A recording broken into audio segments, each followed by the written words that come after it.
James, well, look, I mean, particularly with new traders, I think a big thing is focusing on initially attitude to risk when coming to invest into stock markets or trading in general. An attitude to risk is definitely something to take into consideration.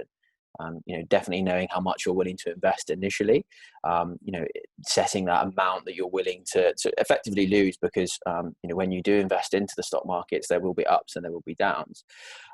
Also, having a rough idea of a strategy is a great way to be able to build initially when you first get started, if you're sort of new. So every trader that's first getting started should sort of have a good understanding of what markets they want to invest in and how they want to invest. So is it going to be fractional shares, so smaller amounts initially, or is it going to be in a foreign exchange trade? Also, learning the basics is a big thing. Even things like, some of the lingo going in, what's a long, what's a short, just reading up, and the more that you know, the better. And just investing into what you know is really important. Some people can sometimes be a little bit too complex in what they're investing in. Choosing some of those big names, Apple, Microsoft, Facebook, just picking what's in front of you is sometimes really important.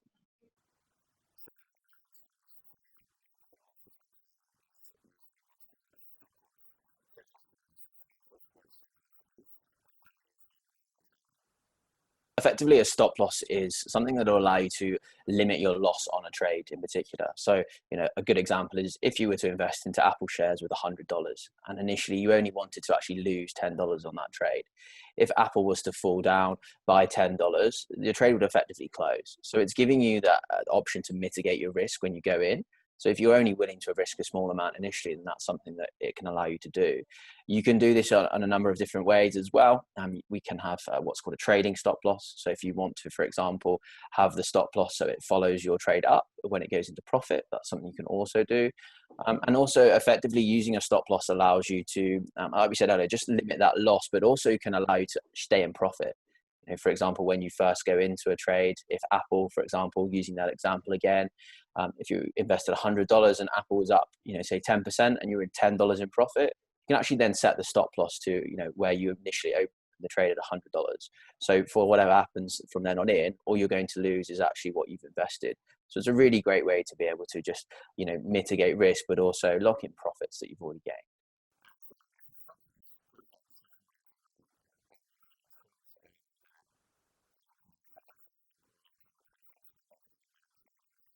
Yeah, so I mean, obviously, one way to do it is exactly that, how we mentioned on the stop loss. But initially, from the get go, it's for something what we would call a take profit. So it's exactly the same as a stop loss, but it starts you right at the beginning. So effectively, if we use the same example, investing $100 into Apple initially, if you're wanting to close the Apple trade as soon as it reached, for example, $10 in profit, you can just set that. It's exactly the same as the stop loss. So the flip reverse effectively. So you can just set it to close at a $10 profit as soon as it reaches that. This is really important, especially when trading in US markets, particularly here in Australia, because it allows you to effectively go to sleep without having to stay up all through the night when trading. So if you're wanting your trade to close at a particular profit that you've set out ahead of time, it will allow you to do that.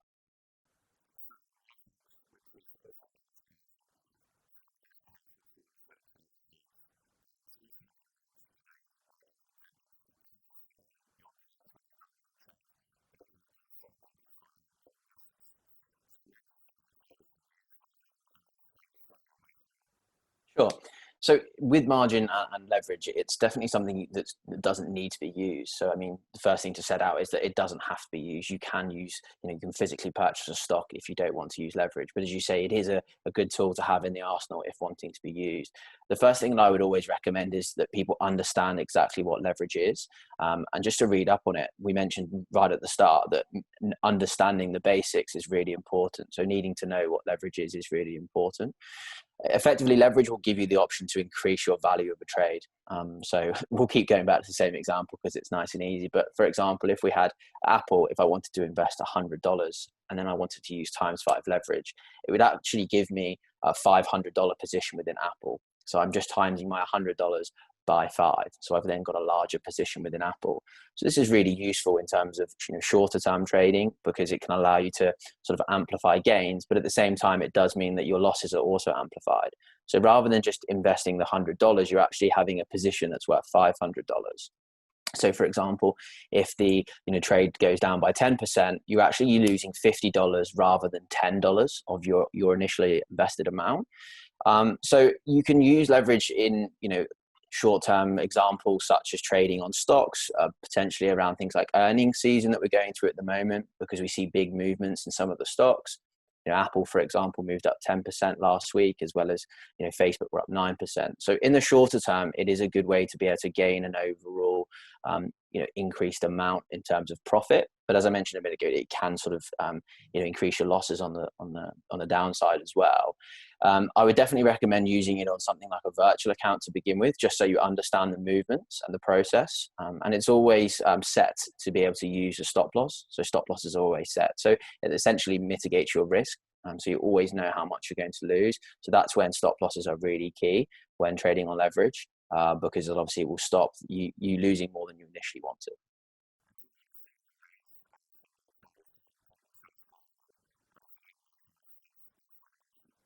Sure. I think initially the first thing would just be to remain realistic. Quite often when people start to invest into stocks and just in general trading, a lot of people think that it can be something where they can effectively turn rich overnight. Look, that's not to say that it can't happen and you can't essentially make some really good returns very quickly. But as a general consensus, it does take a little bit longer. So just to remain realistic initially would be something I would recommend. Also, in things like reading up, you can never have too much information. The news is the best place to sort of really stay on top of everything. So that's definitely something to recommend, because that then allows you to then get an idea of the volatility of the markets. And a volatile market will affect when you're trading on leverage, because those movements will be obviously a lot bigger. Obviously, things like fear is also important. We've had a time this year where markets have dropped considerably, some of the biggest drops we've ever seen in sort of many people's history since sort of investing into the markets. So markets will go up and they will go down. So if the market does drop, that doesn't necessarily mean that you need to sort of cash out straight away. If you have a strategy, as we mentioned initially, set in place to begin with, that's very important. So have something that's set up, have something you're willing to allow to grow. So if you're willing to hold it in there for a longer period of time, there's no need to sort of really jump at the first sign of a market drop, for example.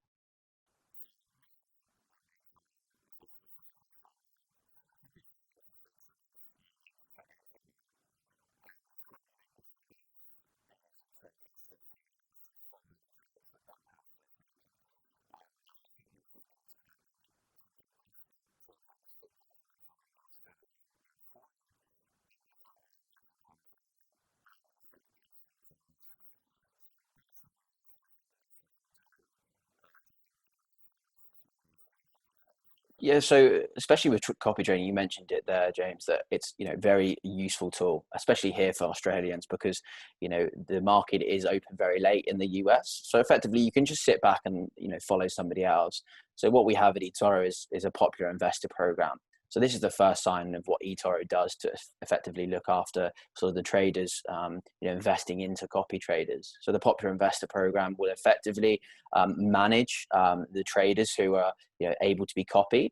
So we manage things like their risk score, we manage the trades they're placing, and we manage their news feed as well. So we're a social network. So obviously these traders can post on there. So what it really allows people to do is actually know that they're essentially investing into someone that's monitored by eToro. So they've effectively got two lots of management, somebody managing their portfolio and then somebody managing the trader that's actually looking after that portfolio in general. When a person first comes to actually look into a copy trader, there are a number of ways that they can actually mitigate their risk and to look into how it works. So the first is actually a risk score. So eToro sets out a risk score for a copy trader. It ranges from 1 to 7.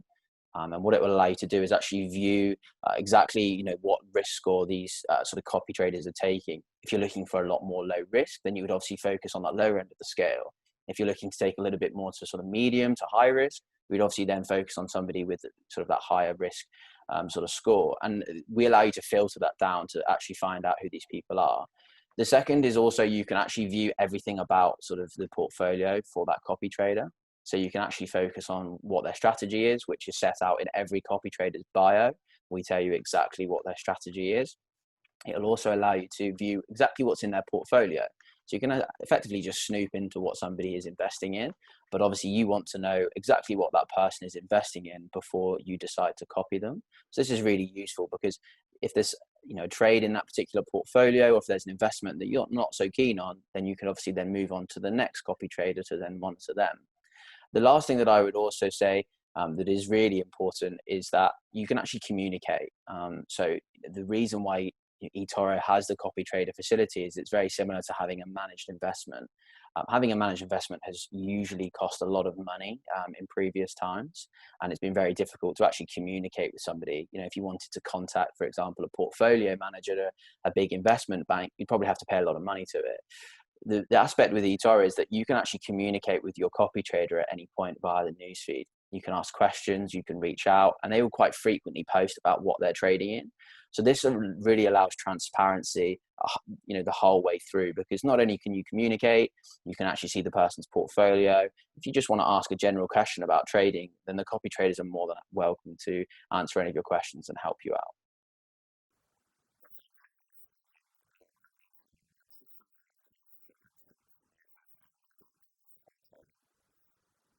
So when a client effectively, or when a new sign up comes to eToro, they have to go through what we call a competency screening. So what that effectively means is that at eToro, we have set procedures in place where effectively it's similar to an appropriate testing. So when you put through your questions on opening the account, we will ask you about sort of your experience, your investment knowledge, and we will really work out through that testing about exactly how sort of we feel that you should be trading with eToro. So in some cases, we may limit some of the products. We may limit some of the, we mentioned leverage options on offer. And we're obviously fully regulated by, sort of ASIC. So that's something to remember, is that this test is undertaken by ASIC. So it will allow people to actually know that when they've actually opened the account, ASIC and eToro have effectively tested their appropriateness for the products on offer. Using leverage, and if not, just investing directly into stocks. So that's something that we can, really monitor when people first open those accounts.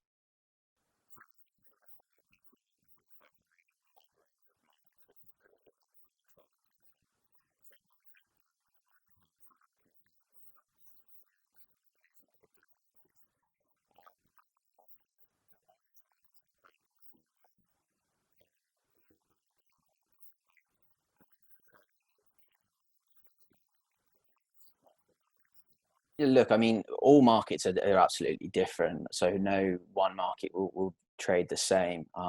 Let's say, for example, if somebody was coming to eToro initially to start investing, and they just wanted to trade in stocks, they may know, Apple, Microsoft, some of those bigger names, but they may not know some of the other products that we have on offer, as you mentioned, such as cryptocurrency, so Bitcoin, commodities. We trade in everything from sort of oil all the way through to things like cocoa and wheat. So there's lots of different products that we can effectively offer.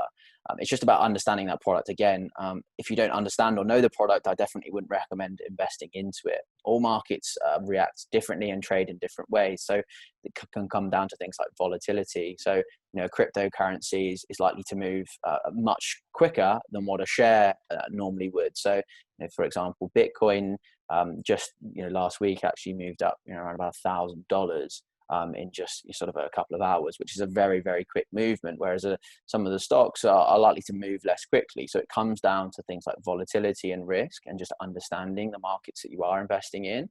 So although it's really fantastic that we can offer a huge range of diversified assets, we also do provide a huge learning lab as well, which will allow you to understand these products and a breakdown of each product that we have at eToro.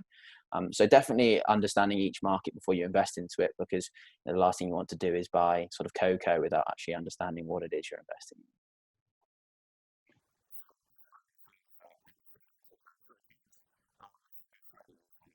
So absolutely, the virtual account is something that obviously you can fall back on. You mentioned it there, James, that it's obviously a practice account. We called it a bit more of a paper trading account.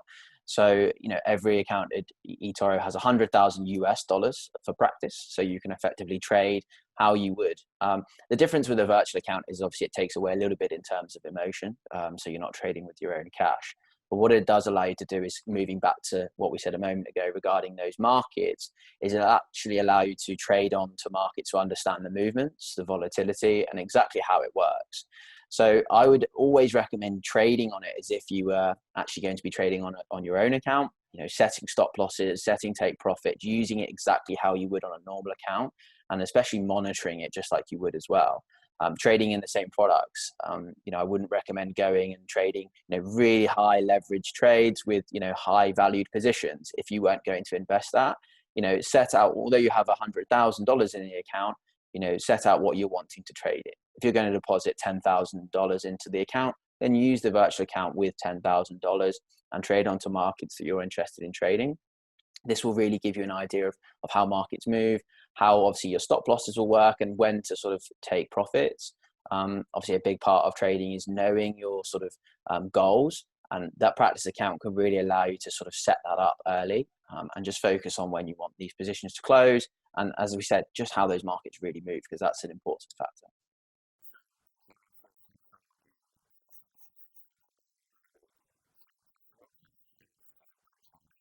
Mentioned it earlier, but the best thing I can always suggest is knowledge. Reading as much as possible, staying up to date with the news. Even if it's just watching the local news in the evening, quite often they will always sort of really talk about sort of financial markets and what's going on. So now, so more than ever, it's really a dominant sort of process. And Google is your friend. I always say that it's really easy just to sort of read up and just find about something. And the best part about eToro is that you do have a news feed. So the news feed is really great because it posts a lot of really good content with a lot of people posting about what's going on in the markets. So that's definitely something that I would always recommend people use. Setting goals, knowing targets, having that growth potential there, but actually knowing when you want to sort of close. We mentioned it earlier about sort of, fear and actually closing positions too early. As I said, markets do go up and they do go down. So as long as you're willing to hold a stock or, a trade for a period of time, knowing how long you want to hold that trade for, even if markets do drop, is essential. Look, even if a market does drop, that doesn't necessarily mean that you shouldn't close the trade. It just means that if you are looking for a long-term goal, you shouldn't really sort of just jump out at the first sign. I would also say diversification. Obviously, we mentioned the range of assets that eToro can offer. I would always recommend sort of investing into different products and not just choosing one product. Not putting your whole account into just Facebook shares. Although that can be sort of, very fruitful if Facebook does go up, it does limit you to just one area of the market. Investing in a range of assets, things like cryptocurrencies, commodities, and things like gold have been a very popular investment recently as people look to sort of protect wealth and actually move to safe haven assets. Things like stocks, currencies are sort of really important. And again, obviously, just be realistic. Trying to set those goals is important, and just make sure that you understand that you're probably not going to double your account overnight, although, as we say, it is possible. But just being realistic with those goals and ensuring that you're happy to maybe take a little bit longer, or if you're going to tuck away a certain amount of money for a period of time, it might not double overnight. So just being realistic is important.